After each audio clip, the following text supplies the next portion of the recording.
আসসালামু আলাইকুম, সবাই কেমন আছেন? আমারই ভাই ও বন্ধুরা,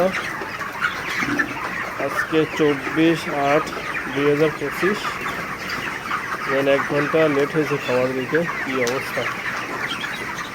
আজকে মুরগির বয়স 28 দিন। এই 28 দিন পর থেকে আসলে ব্রয়লার যেগুলো গ্রোথ বোঝা যায়, 28 দিন পর থেকে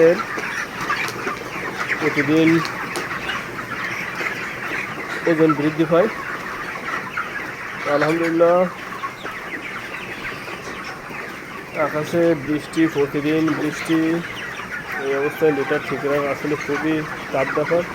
তারপর আলহামদুলিল্লাহ আমার একটা উঁচা জায়গা, সব মিলে আল্লাহর রহমতে সুস্থ আছে। এই যে খাইতে দিলাম, সকালবেলা লেট হয়ে গেছে, 1 ঘন্টা লেট হয়ে গেছে টোটালি। এখন কী অবস্থা এদের!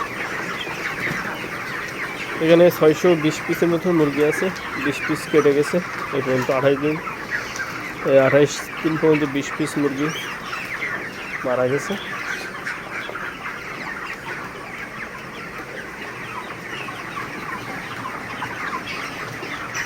এখন বাজার আলহামদুলিল্লাহ বাজার খুব চমৎকার আছে, দাম বাড়তি। দেখা যাক, আল্লাহ ভরসা কী হয়। আর 10 দিন রাখবো, 10 দিন পরে বিক্রি করে দেবো। সবাই দোয়া করবেন।